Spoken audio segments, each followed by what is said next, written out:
IVM. Alright, welcome to episode 32 of Shunya One. Today we are talking to Anuj Tandon, who is an awesome CEO in the gaming space. I think the first guy we're talking to in the gaming space. I think so, yeah. And it should be an interesting conversation. It is a great conversation. Quick look back at how our last week's episode did. We were with Mahesh from Savan. That was a real fun conversation. We got a couple of pieces of feedback on that. So Bhau Kaka, who is our regular now at this point, Bhau Kaka asked the question, I don't know if anybody's noticed, but it feels like Savan's search engine is better compared to its competitors. I think that's true to an extent, but I think it's a good search engine. Not quite sure. I think their recommendations are really nice. Their recommendations are good. So spot on, and we spoke about that. Yeah, their recommendation stuff is definitely good. And we got another message from Pinaki. Never used Savan, but after having heard the podcast, I have a feeling if Spotify plans to cater to Indian audiences sooner, it wouldn't be a huge difference maker. Kudos to Savan. Yeah. So basically, he thinks that it's already a losing game for Spotify to come to India. Yeah. Savan's already owning that space. Or for Spotify to try and get Indian customers abroad. I think they've already sort of given that up to Savan. I think Savan owns the diaspora space for sure. Yeah. So some good feedback. I think let's hope we also have some folks from Savan giving us feedback. Yes, we do. I mean, like I heard from a couple of guys over there who really enjoyed the episode itself, and because of this, they started listening to a lot more episodes, which is good. But apparently, one of the things they said, which I guess other people should tell us what they think, is they feel like this intro section should be a little longer. We should do more bantery stuff before we get into the conversation. And I don't know. What do you think about that? I think we can. Why not? Yeah. I think the more feedback we get, there's a lot more to sort of recap on. Yeah. And it's all up to the community to give us a little more feedback. Yeah. So that we can chat about it. That is true, actually. Yeah. So if you want us to do more feedbacky stuff, then give us more feedback to give feedbacky stuff on. Yes. All right. Onwards to the show.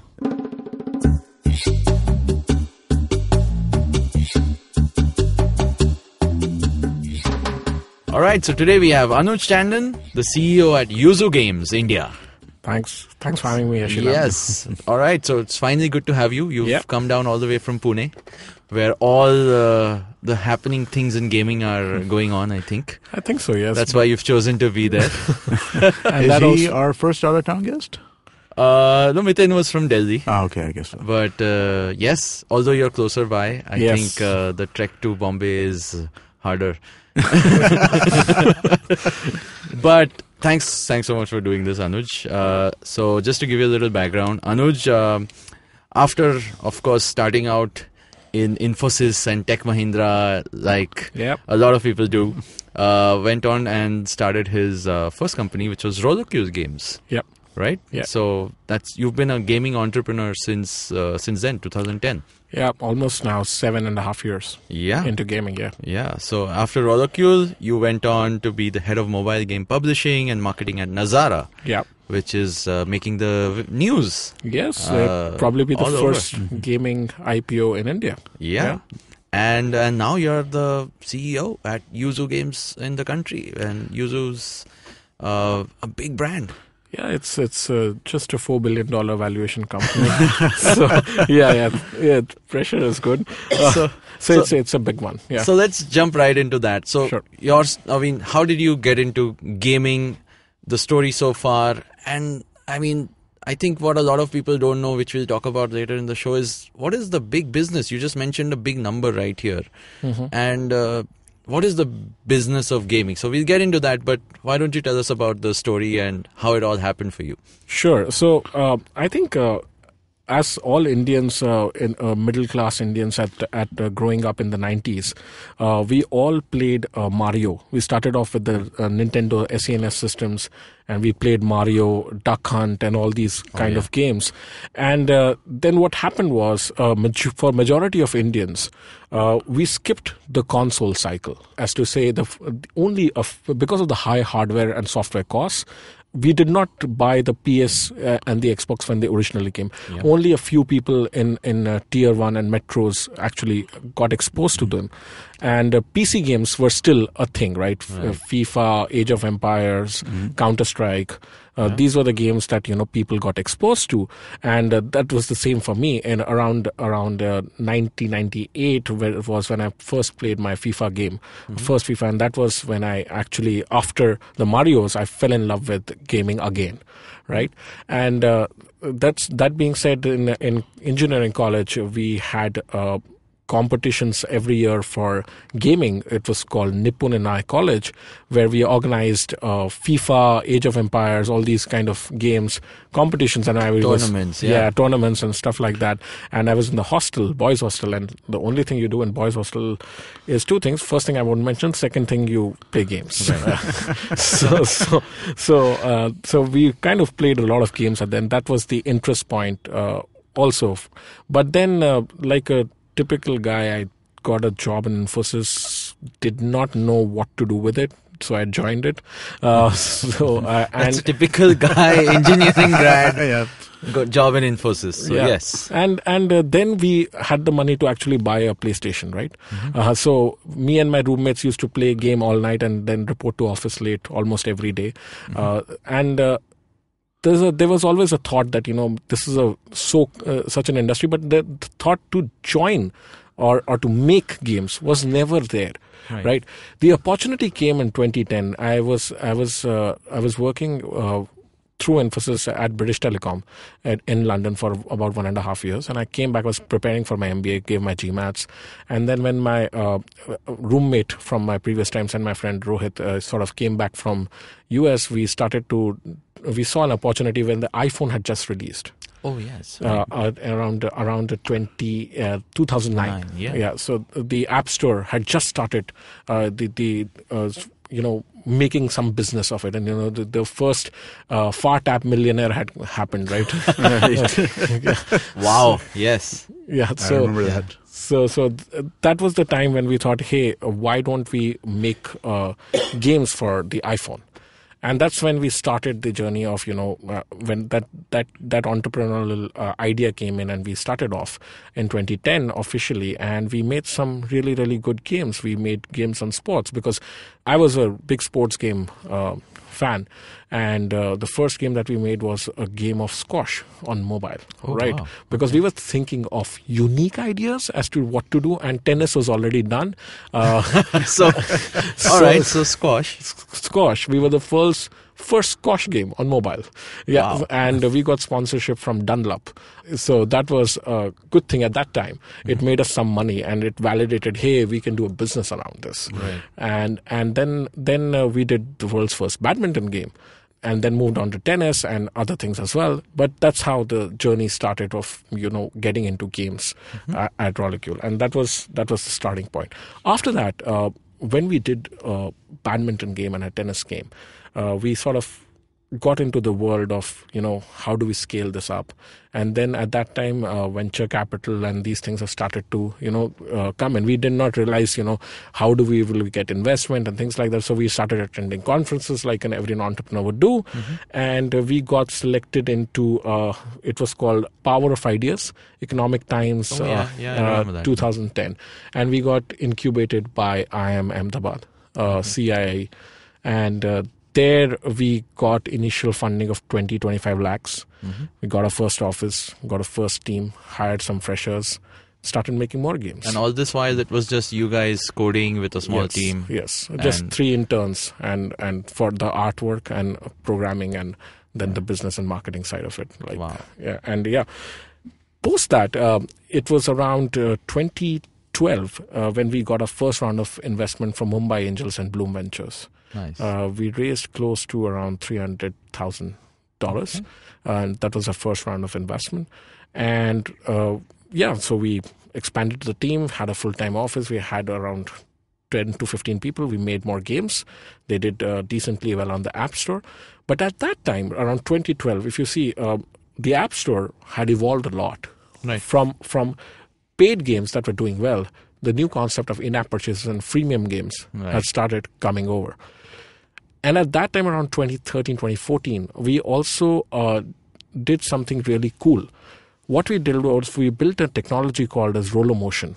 Now, what that did was, if you have any smartphone and you have a Chromecast or an Apple TV, Yes, I remember. You could downloading our game, you could play it with motion gestures using the accelerometer gyroscope. So your smartphone became a Nintendo Wii. Yeah, the smartphone became the controller and the screen was the television screen. Television, because you could AirPlay it or Chromecast it to your screen. So this is proprietary tech you guys built? Yes. This sort of a system? Yeah. So this was really, really cool stuff that we did, right? And we were probably one of the first companies globally to have executed it to a level. We got a lot of attention. We got TechCrunch like 4 times in a year. Wow. During that time, we won the Edison Award in San Francisco for the most innovative invention of 2014. Wow. Award was given by Elon Musk. Wow. So you met Elon Musk? Not me, my co-founder. Yeah. So, and it was pretty, there's a very funny story around that. And I always, this is one of the great startup stories that I have in my life, is that we had made an amazing pitch video targeted at Apple. Right? Because we did this for Apple first. We had an amazing pitch video where we said, hey, we love Apple TV and, this is the stuff, this is the technology. We are using so much of the Apple ecosystem to make, gaming great. And then I sort of went through LinkedIn, made an actual org chart from whatever data I could find, and I started finding email addresses of all the guys who could take decisions, right? And I started hustling and sort of cold emailing every one of them. Wow. One hit. And we got a call on Saturday morning. That was probably Friday night in Cupertino. Yeah. And he said, hey, Anuj, we liked the video. We saw your video. And hey, so I'm free at Tuesday, 11 a.m. So let's come at this office. I'm sending you a meeting request. We'd love to talk to you.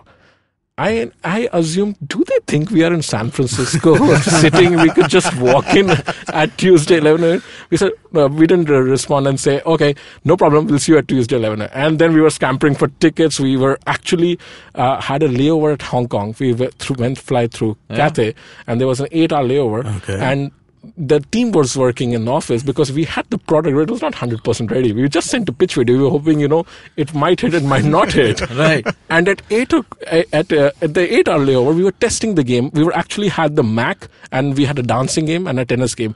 Both 2 Indian guys in Hong Kong airport dancing with their phones in their hand, testing their product. While looking at a laptop. And it was really funny, right? And then we reached Tuesday 11. We showed the product and Apple loved it. We met the Apple TV team and they loved it. And we got great support from Apple. We were probably one of the first companies to really get great support from the product team. We got great support from when we launched from the App Store team. We got featured for 2 weeks consistently in global markets. Wow. Made the top 100 grossing charts in US in games. First Indian company to do that. Wow. And things were looking good at that time. Yeah. But again, the model was pretty much a paid game. Right. Which was an industry in itself dying because people did not want to pay upfront for content, right? But that was a really great moment in terms of our startup. Yeah, man, this is like a crazy, awesome story. Yeah, I know, this is the fun stuff. Yeah. So that was fun. And then similarly, we were, for Chromecast when we did this, we again called up by Google, and we were showcased by one of the first Indian startups to be showcased by Google I/O at Mountain View. Wow. And they had a booth where the Google employees were showcasing this technology, and we were mentioned in talks and stuff.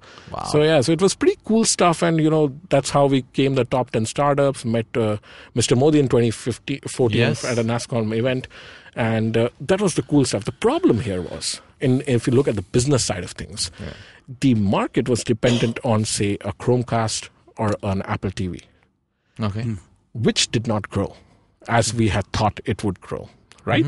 And when your product is dependent on a technology which is not in your hand, scaling becomes very difficult. Right. I also think Apple TV and Chromecast have basically, their use cases have become extremely narrow. People only use them to watch content, if I'm not mistaken. Yeah, but there is a push by Apple for gaming. Yeah. Google has not anymore does not push gaming anymore, but Apple still does push gaming. Okay.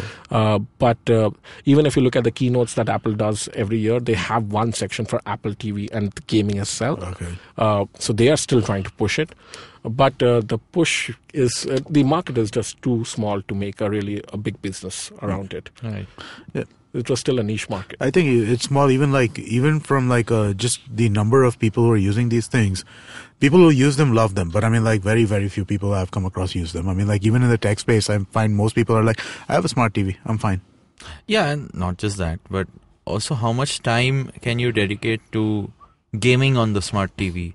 Which is again not a personal device. It's right? not. It becomes the same as a console, right? I mean, it's a console replacement in its way. So we were positioning it as a family gaming device, like the Nintendo Wii. Yeah. Right. Nintendo Wii is a very social, casual experience with the family and friends in front of a TV. That's what we were positioning it.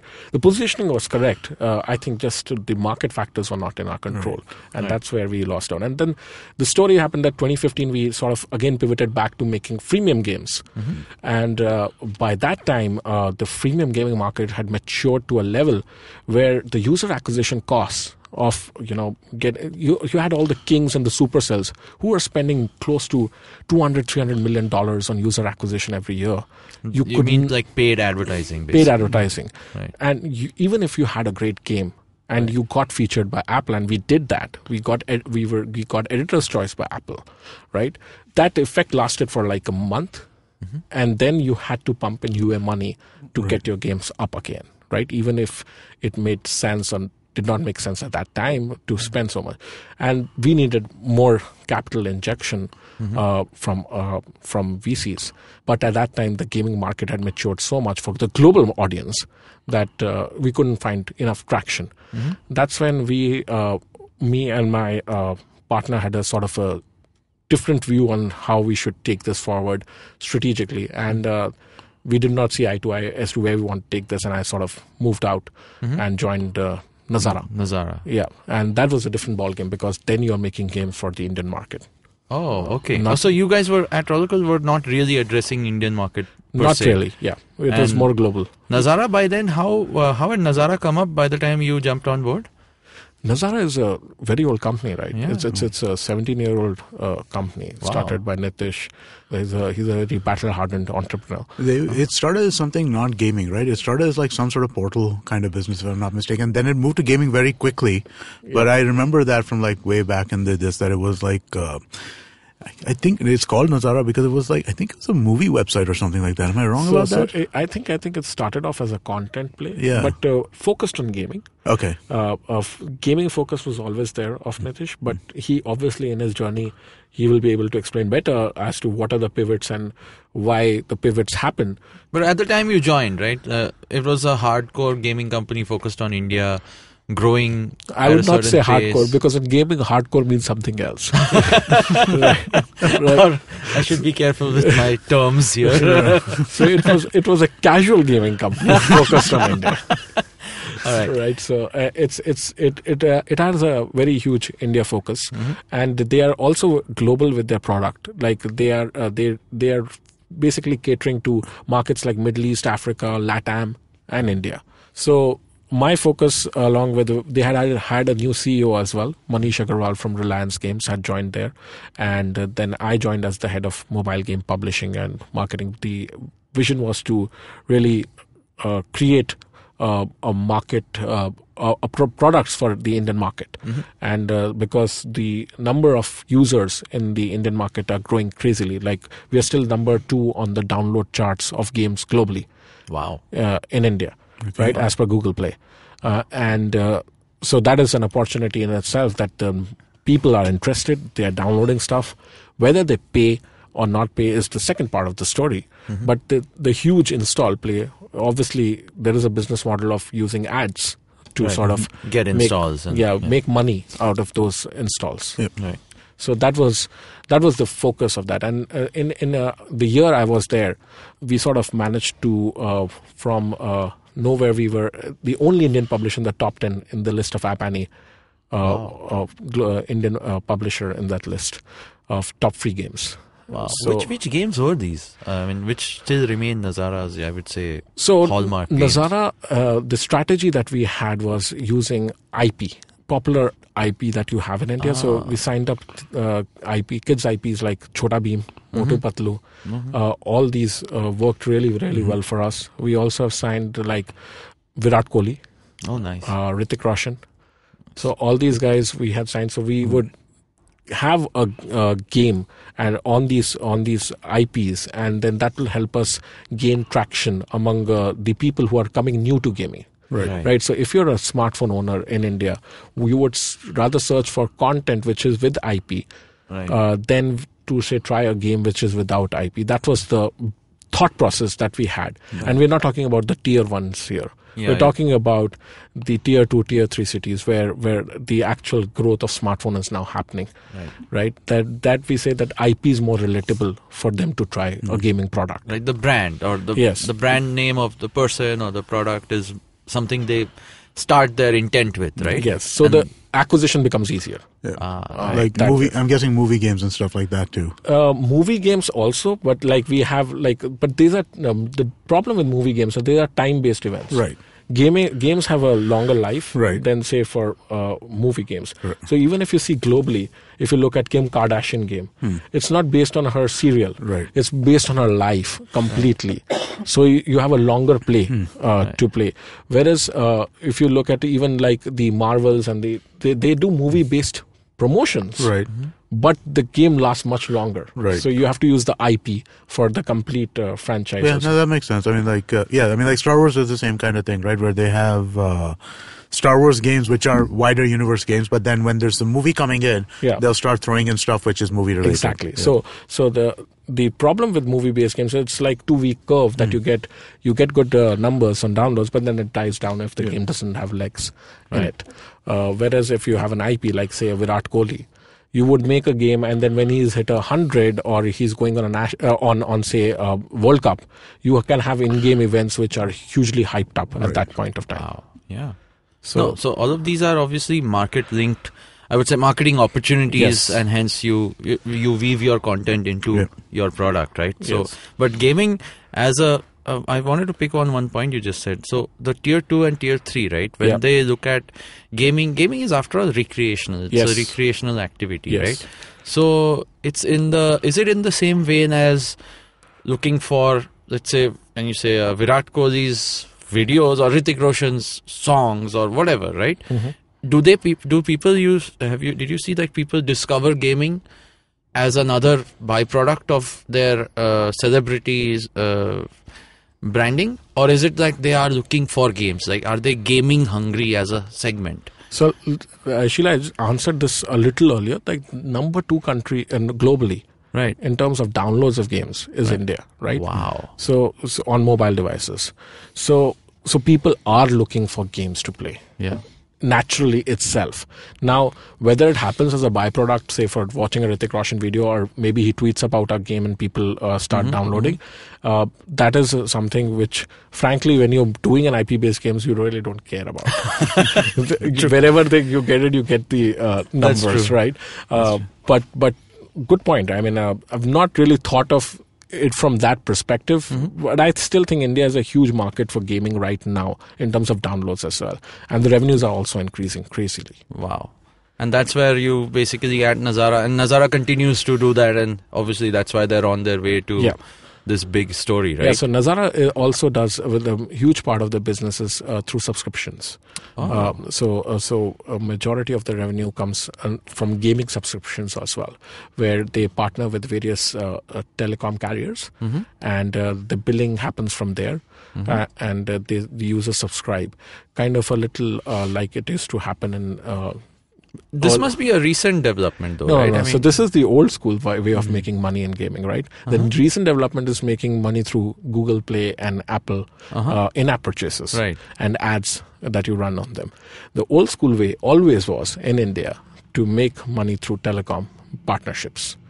Okay. When you partner with, say, an Idea or Vodafone and use their billing, they recharge amount as the billing amount, and you get money from these users. So what kind of subscription games are these? I mean, like, what kind of games, and what is the value that is there in subscription for? These are mostly aggregated content. Okay. So you'll have like 1,001 Okay. Like you download one app of, say, Nazara, such as its Games Club. Okay. And you get thousands of games that you can play. All right. But you have to pay upfront a subscription fee to keep playing the new content every day. Nice. Interesting. So, I mean, this is subscription commerce, and we've spoken about this so many times on this show and in general, which people still say is a challenge. But people like Nazara have been doing this for years now. And profitably. And not just in India, abroad as well. I think that the reason why we consider it a challenge in most, not to say it's not a challenge here, but carrier billing, right, as opposed to payment gateway billing. Yes. So I think that's the kind of key. Yeah, but carrier billing, apart from gaming, I don't think carrier billing has taken off in any other value-added services is purely carrier billing, right? And it's huge part of the teleco's revenues, right? And it is slowed down after Jio. But before that, it was like caller tunes and all of that. Caller tunes, pics, wallpapers, all this is... Remember we used to have all of those stores inside the phone itself, the store for this stuff. So all that was like through this only. Now you buy it and in 2000, we had these 4, we used to call it ABCDs, right? Astrology, Bollywood, cricket, devotional. This is the content of VAS that used to sell a lot. I think it still does. It does. It's still ABCD. It's just format has changed. No, it's still ABCD is still a term I hear all the time when I'm talking to people about like content plans and stuff like that. Wow. All right. So I think, this is the side of India also, which a lot of people don't know, right? Yes. I mean, especially us folks in Tier 1, we understand gaming, but we don't understand what makes gaming so big, like what's behind the scenes in all of this. And there are people, so again, there are people from Tier 2, Tier 3 who are paying this. Yes, they are. And not just in India, right? You have, for Nazara, one of the biggest markets was Africa as well. So they had aggregated content of EA, WWE, and all these IPs. And they were selling in Africa and Middle East pretty well for subscription-based games. And that's how the content play for them worked. So post that, that is last year, then around exactly same time, I quit Nazara because I got the opportunity to sort of head Yoozoo Games India. And always it's aspirational because these are now gaming companies who are making money through in-app purchases. So the next wave. Yes, so it's already here. It's just that in India, there are a few companies who are doing it and have reached some success here. But especially in China, when we talked about it this also, Sheila, that the scale is just a whole different. It's a different beast. You have a $10 billion top line, 2016 by Tencent, right? 4 billion of NetEase, all from games. Honor of Kings, one of Tencent's top game in China. In China alone has a DAU of 80 million. Wow. It's a hardcore game. It's like people are killing each other with fantasy characters, right? Wow. So, okay, we're gonna take a quick break here and come back. But this is, I think, where the conversation gets interesting because this is where you're talking about the big league of gaming, right? So we're gonna come back and chat some more. Hi, I'm May, and I'm a huge fan of the indie music scene in our country. A scene that's relatively underground, even though it sometimes speaks its head overground, but there's no shortage of talent, and I get the privilege of interviewing some of the most awesome musicians on my show. I've had the likes of Euphoria, Krish Kale, Hardcore, Randolph Correa. I've had singer-songwriters, folk singers, electronic music producers, playback singers, rappers, fusion artists, instrumentalists, classical musicians, and so on. Whether mainstream or not, these people have chosen to release their original music, and these are the people currently shaping the direction in which our music scene is heading. Join me on my show every Monday and tune in to discover the unique talent coming out of India today. You can catch Made in India on your favorite podcasting app or our very own IVM podcast app. All right, welcome back. And I think let's just jump in directly into the big story behind gaming, which I think now is coming out in the press and people are taking note of it, although it's been huge for so many years now. Sure. So at Yoozoo, right? So Yoozoo is one of those big giant $4 billion companies in gaming, which is entering India. And obviously you have big plans for India. Sure. And but they're still one of the very many bigger ones. Yeah. Right. So how did these companies get so big, and how did this happen, and what's the future like for this big business of gaming? Right. So if you just isolate India at the moment, right, the majority of revenue that is going to come from, say, 2018 is going to be from Asia. and China's the biggest revenue generator country-wise. If you look at the amount of people who play games there, so unlike us who missed a console cycle and the hardcore cycle, China actually had a lot of hardcore PC gaming companies that were there, right? And that's why if you see some of these companies called as Tencent, NetEase, all these big names, they were already present in gaming before the mobile wave came in, right? And the traction that all these guys, including Tencent, Yoozoo, NetEase, all these see is the Indian market is exactly how the Chinese mobile gaming market was in 2012, 2013, where initially the casual stuff was working. The DAUs were only in, say, running games like Temple Run, Subway Surfers, all these running games, driving games, car games. It's huge in India, right? Need for Speed was also a big thing in India. So is car racing games. Still, they have a lot of DAUs in India. So all these casual genres, so we call it, were big in China in 2012, 2013. And suddenly something happened in 2014 where these guys got replaced by mid-core and hardcore stuff. And then the revenue on mobile just started exploding over there. And every quarter they had like 300% growth. Wow. For about 2-3 years. So just to go understand mid-core, hardcore without it, whatever we can talk about. Yes. This is, again, so is this because you are moving from the traditional single player gaming to multiplayer? Yes. Is that's also a factor in this revenue so angle, right? It's very difficult to define casual, mid-core, hardcore as such, right? So I'll just give you an analogy. Like if you're talking about casual right now in India, you have Ludos, which is a casual genre of gaming. You have the Subway Surfers, Temple Runs, which is a casual genre of gaming. Mid-core-ish, I would put it on the border, is something like Candy Crush. It's still not it's not very casual because people really become addicted to it and they keep on playing and they pay for playing more. At least some of them do. It's still earning $2 billion. And then there is the mid-core side of things like Clash of Clans.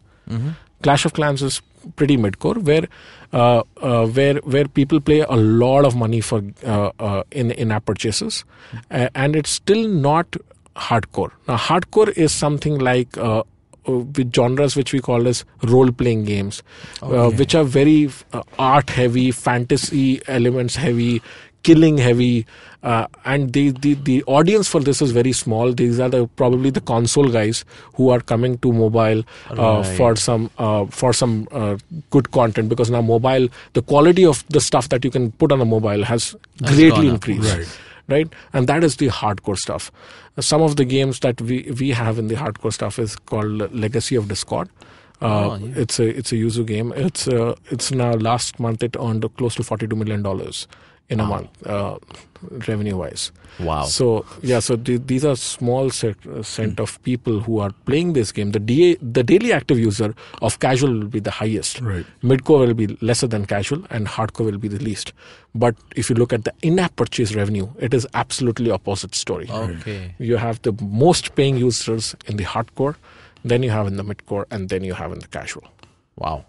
Yeah, okay. So that's how these things. That makes sense to me. I mean, like when I play a casual game, I make a point of it. Part of the thing is not to pay for it. Yes. But when I'm playing like a more intricate game, at that point it's just like, nah, if I need to buy this, I'll buy this. I need to buy this, I'll buy this. I won't even think about it in terms of just like, you'll just buy whatever you need. Sure. So, but that is, you are one of an exception, because cricket is still not considered mid-core in India, because no game has been able to monetize through in-app purchases that well. So let me just give you examples of some mid-cores, right? Social Casino, Teen Patti is we would call it as a mid-core. People play it for fun, but there are some people who are really addicted to it, and they will pay to buy chips in the game. Yeah. Right? There's no cash out, but they're still playing. Yeah, people bought Zynga. I remember people. Yeah, Zynga Poker. Yeah, it's a mid-core. Same kind of this. Yeah.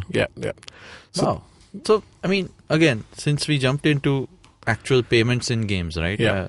So mid-core and hardcore, as a reference to, is obviously how involved a gamer is in with the game, right? Exactly. So when you say this is, so India as a market, again coming back to the story where people are using games for recreation, and phones are getting better, so you can do more complex games. All of these factor into the story. Yeah. And obviously this has happened earlier years in China and all these and other Western markets as well. Yeah. Right?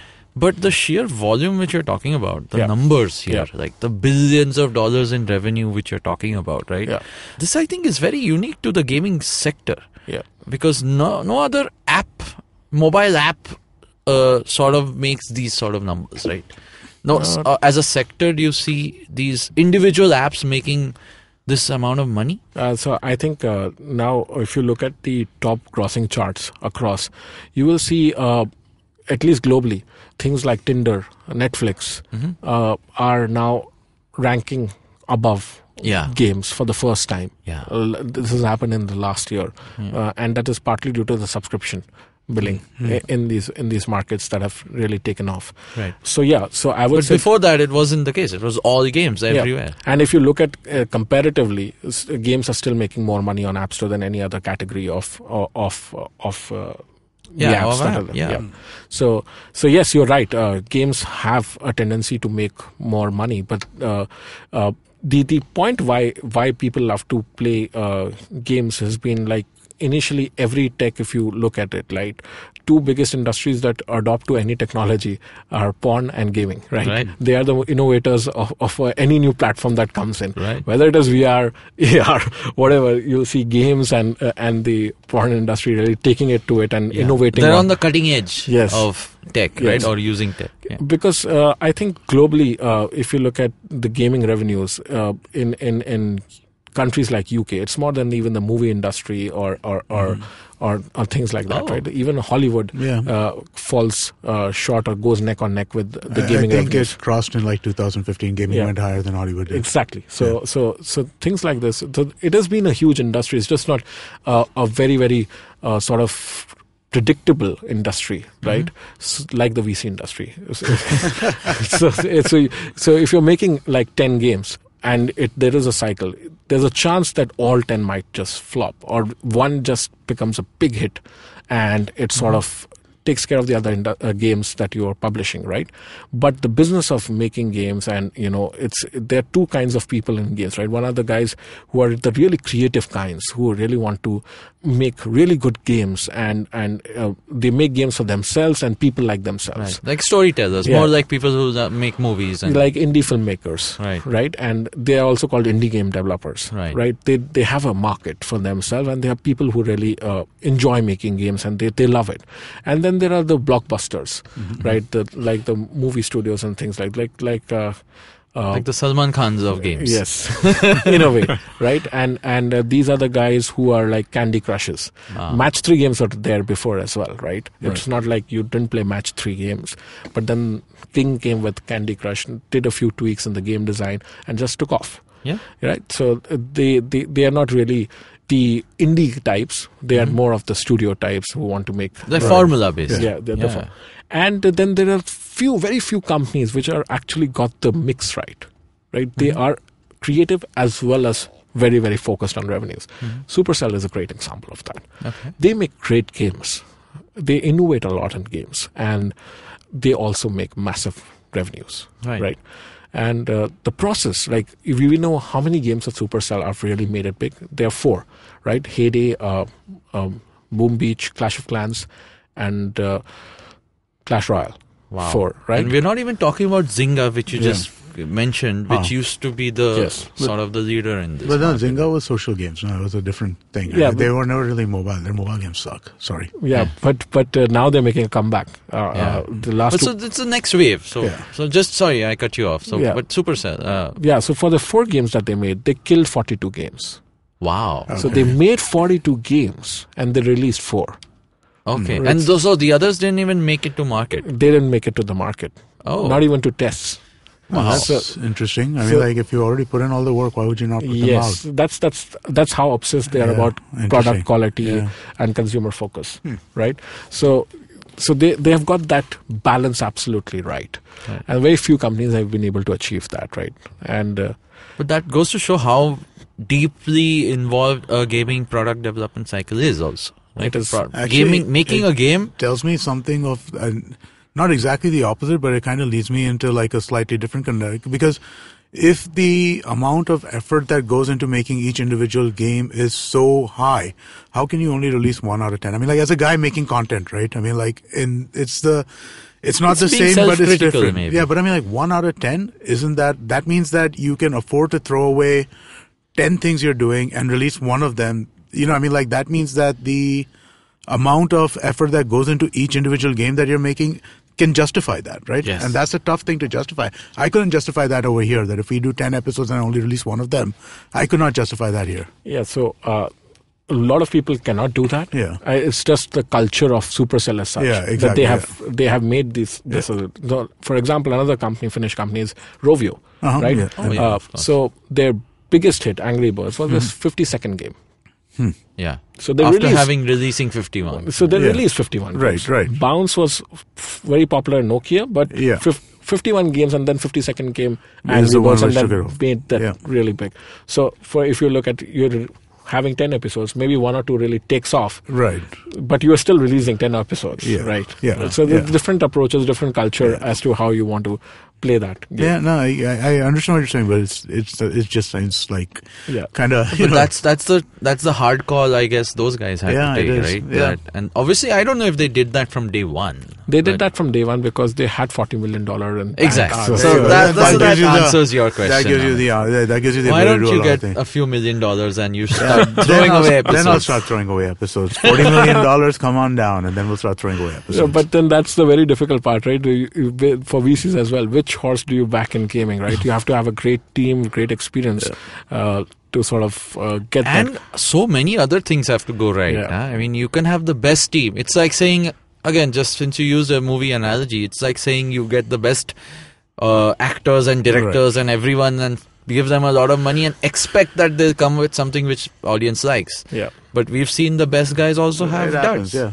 It's part of content, right? I mean, like, some is going to work and some is not going to work. You just have to look at what you're doing and just constantly reevaluate and move from there. So I guess their reevaluation process includes let's not release, which is, I'm sorry, man, it just seems really tough to me to kind of. Yeah, I mean, that's why they're probably one of the top gaming companies globally. Exactly. Yeah. Coming back to one of the points you mentioned about gaming being one of the industries on the cutting edge of tech, right? So you obviously were building some really cutting edge tech at Rollercoils because you saw that this is a whole new user experience which you could deliver. Yeah. What kind of tech is happening today? I mean, I know VR and AR is the buzzwordy sort of tech which everyone hears about. But what's happening on the insides? Like, you're inside a large gaming company which is global.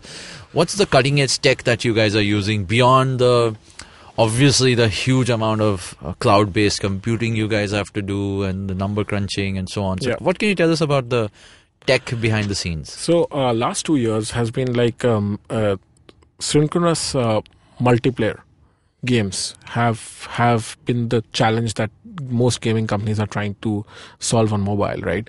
And they have been very successful in doing that. Like the genres like MOBA, which is a lot of people play games.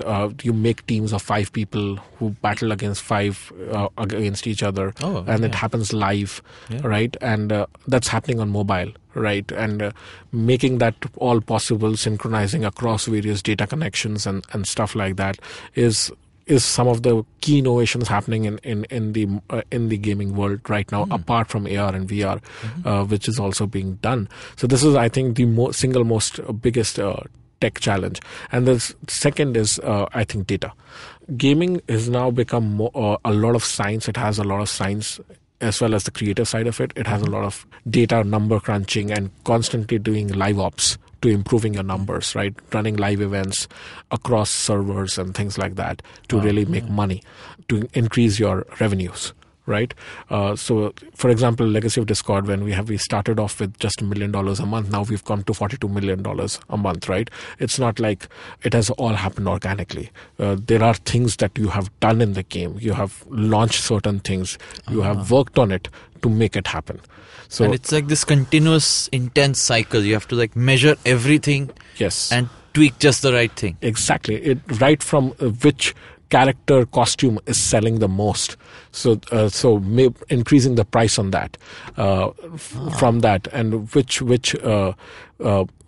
two warriors are not matched properly. Like, for example, in MOBA, you have 42 warriors to select. So you select 5 and you form a strategy against 5, right? And if one character is extremely powerful, he starts getting picked a lot and they start winning, right? So you have to keep balancing the powers of one character all the time on the fly, so that you keep the game as fair as possible, and then you price the content which people want to buy the stuff. There's so many angles to this. It's just insane. It is. It's a really the amount of psychology and stuff that you guys study is really impressive to me, right? I mean, like addiction studies and stuff like that. I mean, like addiction scientists are like now being recruited into gaming companies all the time. I agree, and that's one of the difference that I have working in a bigger company like Yoozoo, right? We have in the product team, we have a product research team of around 50 people. Okay. In our HQ in Shanghai. And they study each game of genre which is doing well, and why is it doing well. And their job is every 3 months they need to break down one of the top genre games and break it down like how. Like right from why that does this, which category of user does this, X, Y, Z, and what economy works. It's a crazy experiencing that kind of analysis done on product, or not on the psychology part, but also on the economy part. Yeah, exactly. And which mechanics invoke which reaction from gamers. Wow. Right? So it's crazy, right? And that kind of exposure is only possible when you have like one or two games which are doing really well, and you can afford a team which can do that. And you see that with size and scale, right? Yes. That's as with any company. When you have that size and scale, you're able to dig deeper as to research what caused it, how can you do better. But it's fascinating, really, that the amount of not just tech but even psychology that you have to understand to be able to build your brand and build your gaming platforms. It is just crazy. And that's what is bringing on all the money. So contrasting to now, obviously, the India market, right? Yeah. So China has seen this massive growth. All of these big brands you spoke about, they all obviously have their eyes on India as a growing mobile market. Yoozoo's one, Tencent is obviously still coming in. Like, it has what already in a way launched a Teen Patti game. Wow. See, so what's India like, and how has India been? So Teen Patti, since you mentioned, right? I know there were a few companies in the last 5 years have just launched Teen Patti, and they're making a lot of money. And there's a sort of a grey area also in that sense, because some would say it's not legal, and some would say it's a skill-based game and so on. So what can you tell me about what's happening here? Sure. So social casino, the word I'm using very carefully is social casino, where that means there is no cash out. Okay. That means people are buying in-app purchases like Zynga Poker. They are playing, experiencing it, and they're not getting anything out apart from just fun and vanity in terms of leaderboards. Right? Most of the Teen Patti apps in India are that. They're social casino. There is a real money side of things, but that's in Rummy and Poker. That's separate. Okay. But most of the Teen Patti apps are social casino because there people are not allowed to, and anything that violates government policies, anyways, Google and Apple do not allow on their platforms. Right. So it gets blocked right there. It gets blocked right there. So Google and Apple are gatekeepers there that what content is allowed as such as well. Social casino has been working. Zynga Poker has been played for last eons of years, and that's the model the Teen Patti apps take. Now for Yoozoo also, social casino is very important sector. Any company that is, like I said, Tencent launched a Teen Patti game. Indian market, the Teen Patti games are still doing really well, right? And after Jio and more options on Google Pay for users to pay using net banking and other things as well, the payments have also increased. So as per App Annie, close to the social casino, the top social casino game in India is making around 50 crores a year. Wow. Yeah. So as per App Annie. Now these numbers obviously will differ from company to company, but that's one of the top games. That's what is making in India. So that's the Teen Patti part of it. Right. Then there is the real money part of it, which is Rummy, and some companies are also doing poker, like Adda 52. They got sold to Delton. That is a sort of, in my opinion, and it's purely my opinion, is a sort of a gray area. Right. Because even though they are considered as game of skills, even something like fantasy cricket, which Dream 11 is also doing, they're considered as a game of skill, and they have a cash out component involved in it, and they are high growth, huge revenues. 50 crores nothing, right? This is the social casino. This part is massive. I'm predicting the top Rummy company would be around revenue of 200-300 crores a year. Wow. That's my prediction, right?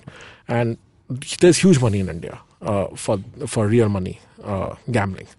But the problem is gambling as such is a state subject. It's not a central subject. That means every state can have legislation on whether to accept it or ban it, right? And there's obviously a Supreme Court ruling which guides all these states on whether they can ban it or not. And Supreme Court, at least for Rummy, has said that it is a game of skill and it is legal in the last legislation. But that has not stopped someone like the Telangana government to come up with an ordinance that has banned real money gaming overnight. Yeah, even though the Supreme Court says yes, so then you have to challenge and the Supreme Court. So it's a little messy, right? If you want to on the legal part of it, if you want to get it. That's why I say it's a little grey area, especially for a company like Yoozoo who's a foreign company, wants to come in India. They don't really want to deal with legislations to get their business. Yeah, I think this is the kind of stuff that is for people who don't mind spending time in court. Yes. So there are a lot of people like that. There are a lot of people like that. There's a lot of money here. Yeah. So I mean, there are a lot of people who are willing to spend time in court for this much money. Yeah. So for example, Rummy, like us in Telangana, is around 40% of the market of real money Rummy is Telangana. Oh wow, really? Yeah, and there the game got banned. Okay, overnight. So a lot of massive revenue loss happened for the real money Rummy gaming companies. This happened in August this year. Wow. Yeah. So and poker is still smaller in terms of revenue as compared to Rummy in India, definitely much smaller. And poker is even more grayer because Rummy is still considered game of skill by Supreme Court. There has been no ruling for poker globally or in India, which makes it as a... There have been some global things about poker. That's a game of skill. I am a little grey on poker, so I will not comment it's globally. Sorry, I take my words. Yeah, I think Amit India knows. Amit, are you playing illegal games every week? I play games of fun. I see. Yes, I don't do illegal things. Yes, of course not. Yeah, but they're... But who am I to say what's illegal? They're paying their taxes. They're doing, and if payment gateways and things like that are supporting them, so then there is actually they're doing something legal. So we've done a podcast with a poker company called Mera Kaam Poker. Please check it out. Sorry, I got to do that. Whenever, so from what I understand talking to those guys is that there are rules which they have to follow and they have to be fairly careful about them. But things seem to be like kind of, and again, they have to deal with government. So they they deal with the people there. Yeah. And it seems fairly stable for them right now. It used to be like 5 years ago, there were a bunch of like really, really shady poker sites, right? Which would just be like, people would do all kinds of weird stuff to get money in and get money out. And like it was, so that was a whole different thing.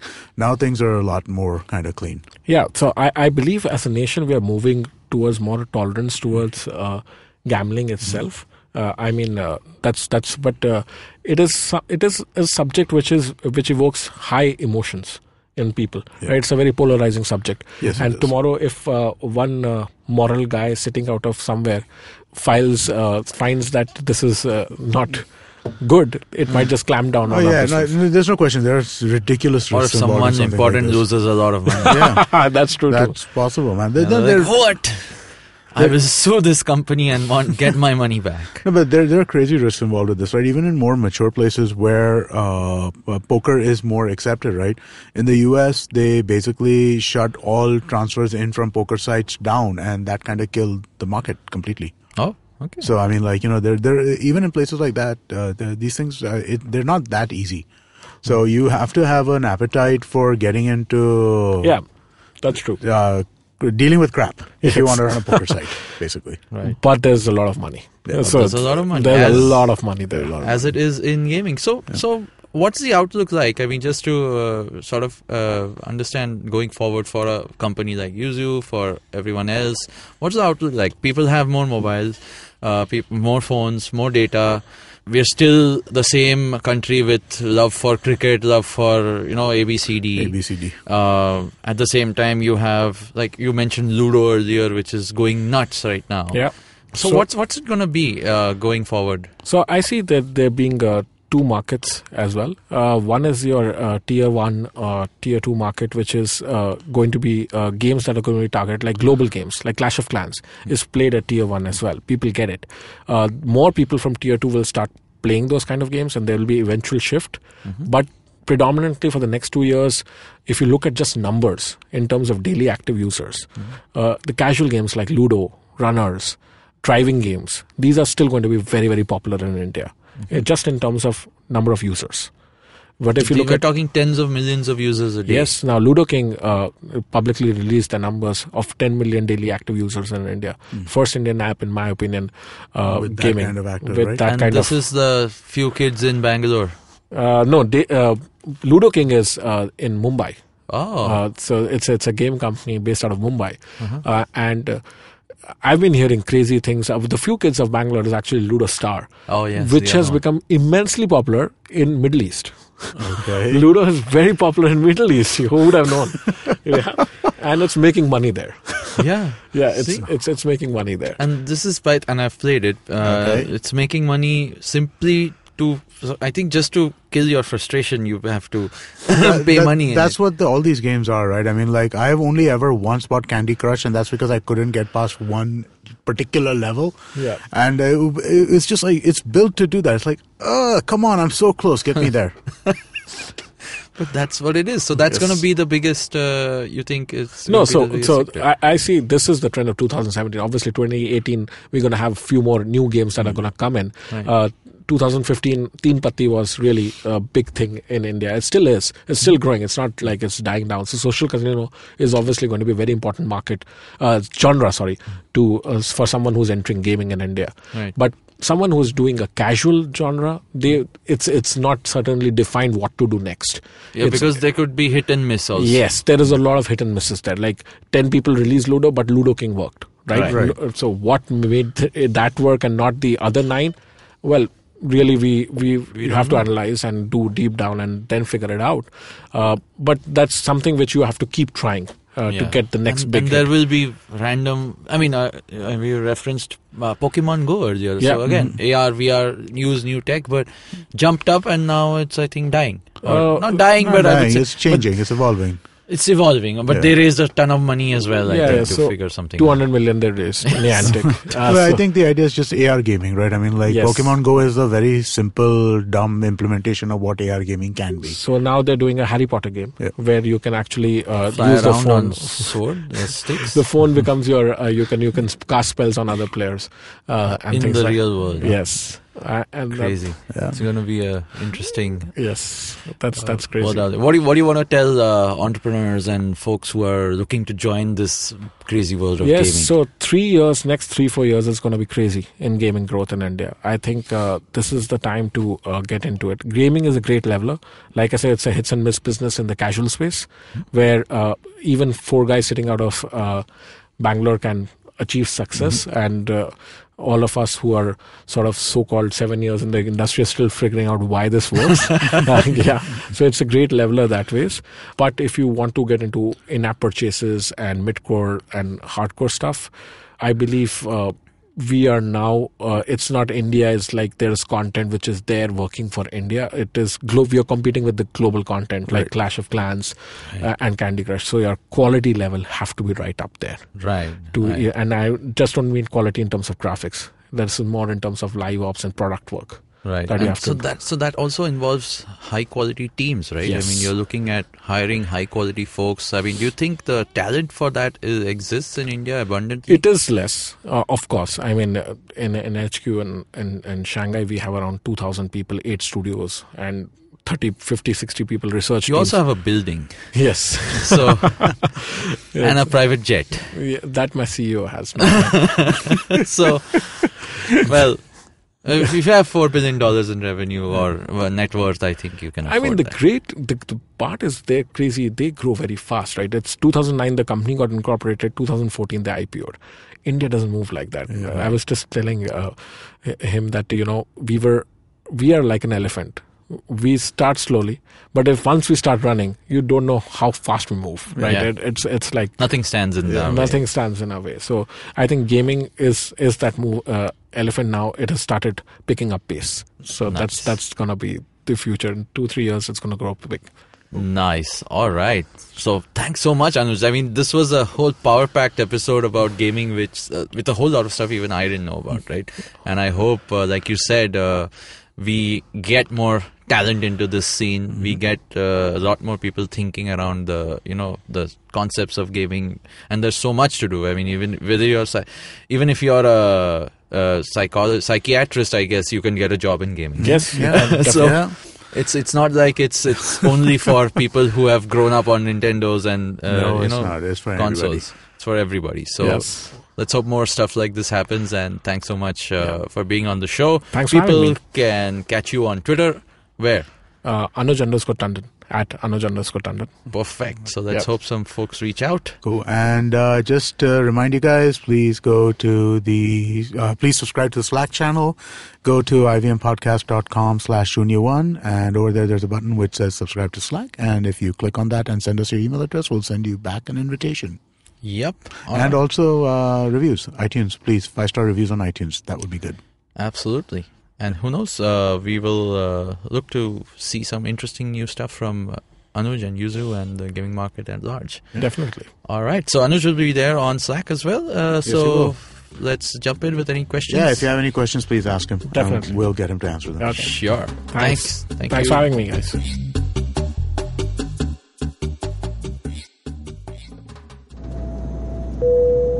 Good evening, ladies and gentlemen. This is your captain speaking. Sorry to say, but there's been a slight delay due to the apocalypse having suddenly begun.